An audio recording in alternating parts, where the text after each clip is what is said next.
Assalamualaikum warahmatullahi wabarakatuh. Nama saya Muhammad Iksanul Amal, kelas Ilpol A, akan menjelaskan materi tentang sosiologi politik. Sosiologi politik merupakan ilmu pengetahuan yang khusus mempelajari keteraturan kekuasaan, pemerintahan, lembaga negara, otoritas, dan hal lainnya yang ada dalam kehidupan masyarakat dan mempengaruhi pola hidup yang ada dalam masyarakat. Pengertian sosiologi politik menurut Tom Bottomov, pengertian sosiologi politik adalah ilmu pengetahuan yang memberikan kajian dalam kelas sosial, gerakan sosial, lembaga politik, parpol, politik lokal, dan politik global. Menurut Maure de Verger 1996, arti sosiologi politik adalah ilmu pengetahuan yang memberikan pengajaran tentang kekuasaan terhadap kehidupan masyarakat. Ciri sosiologi politik: 1. Empiris, 2. Teoritis, 3. Logis, 4. Kumulatif, 5. Non-etis. Ruang lingkup sosiologi politik. Adapun ruang lingkup dalam kajian sosiologi politik adalah sebagai berikut. 1. Sosiologi politik sebagai studi tentang negara. Kajian dalam sosiologi politik yang pertama adalah spesifik dalam negara, khususnya dalam tanggapan masyarakat yang ada di dalamnya, serta kebijakan yang mesti diambil untuk melangsungkan dan mesejahterakan masyarakat. Dalam hal ini, contoh yang bisa dilakukan adalah kebijakan program Indonesia Pintar atau program Indonesia Sehat yang dilakukan dalam upaya menyambut bonus demografi di Indonesia. Kebijakan ini diambil oleh negara berdasarkan pada kajian sosiologi politik. Yang kedua, sosiologi politik sebagai studi tentang kekuasaan. Selain sebagai studi tentang negara dalam peranannya, sosiologi politik juga dipergunakan dalam menanggapi kekuasaan yang langgeng dengan cara-cara yang baik. Kekuasaan ini diperoleh melalui kajian dalam sosiologi politik, terutama dalam menarik partisipasi masyarakat untuk dapat memberikan kepercayaan. Contoh yang bisa diberikan misalnya saja adalah di saat kampanye politik yang banyak membutuhkan peran serta masyarakat Indonesia agar memperoleh dukungan. Salah satu topik dari sosiologi politik ini yakni partisipasi politik. Pengertian partisipasi politik adalah kegiatan warga negara yang bertindak sebagai pribadi yang dimaksud untuk mempengaruhi pembuatan keputusan oleh pemerintah. Partisipasi bisa bersifat individual atau kolektif, terorganisir atau spontan, mantap atau sporadik, secara damai atau dengan kekerasan, legal, ilegal, efektif atau tidak efektif. Partisipasi politik menjadi salah satu aspek penting suatu demokrasi. Partisipasi politik merupakan ciri khas dari modernisasi politik. Pengertian partisipasi politik menurut Budiarjo, partisipasi politik adalah kegiatan seseorang atau sekelompok orang untuk ikut serta secara aktif dalam kehidupan politik, yaitu dengan cara memilih pimpinan negara dan secara langsung atau tidak langsung mempengaruhi kebijakan pemerintah, public policy. Kegiatan ini mencakup tindakan seperti memberikan suara dalam pemilihan umum, menghadiri rapat umum, menjadi anggota suatu partai atau kelompok kepentingan, mengadakan hubungan dengan pejabat pemerintah atau anggota parlemen, dan sebagainya. Partisipasi politik bertujuan untuk mempengaruhi mekanisme pemerintah.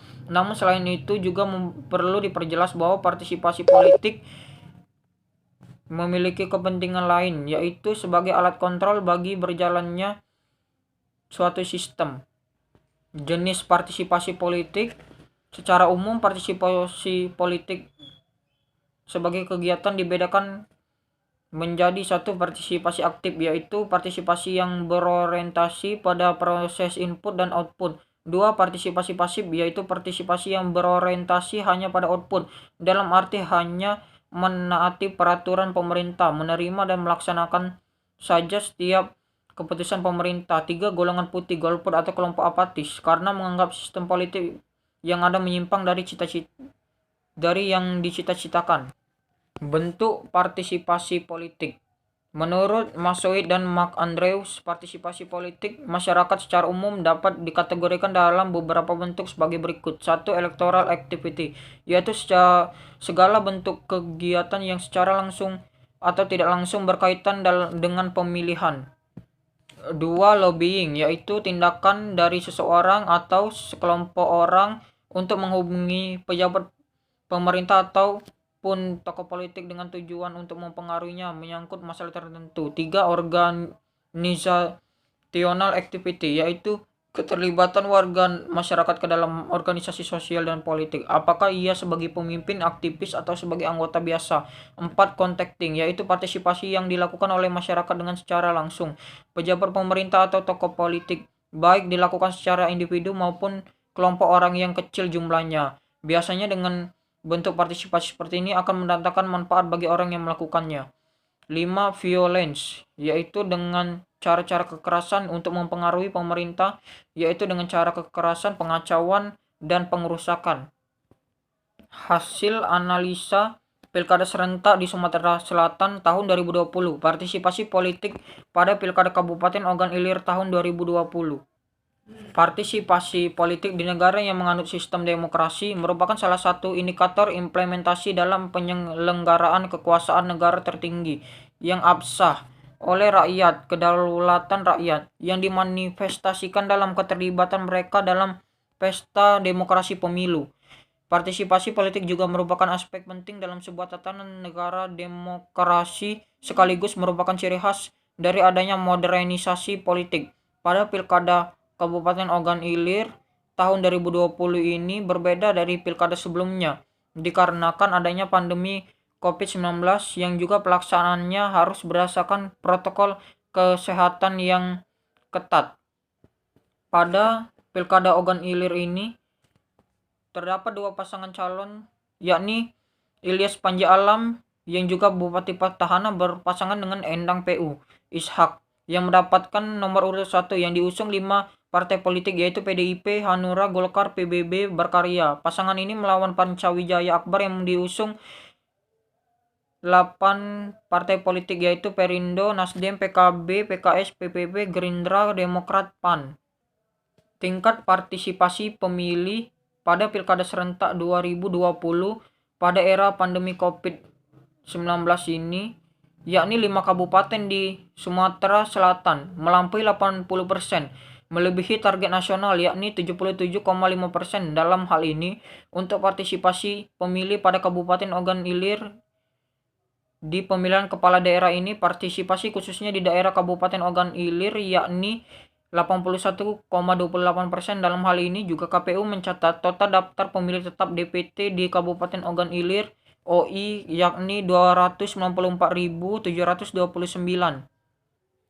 Berdasarkan hasil pemungutan suara, rekapitulasi suara berbasis C hasil salinan KWK tabulasi Panca Ardani hingga Rabu 9 bulan 12 2020 malam pukul 19.00 suara masuk mencapai 100%. Pasangan Panca Ardani memperoleh 149.879 suara, sementara pasangan Ilyas Endang memperoleh 85.373.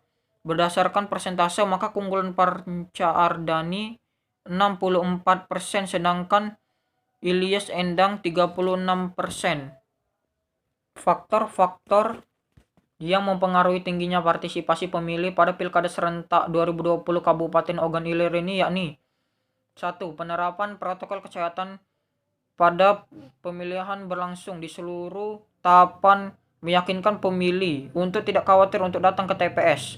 2. Faktor figur kepala daerah juga tak kalah penting dalam mendorong pemilih ke TPS, terutama pasangan calon yang memang totalitas mempromosikan dirinya selama masa kampanye. 3. Faktor efektifnya sosialisasi lewat media sosial yang didorong tingginya masyarakat yang memilih. 4. Faktor keamanan juga membuat pemilih merasa terjamin aman untuk datang ke TPS. Demikianlah materi yang dapat saya sampaikan. Wassalamualaikum warahmatullahi wabarakatuh.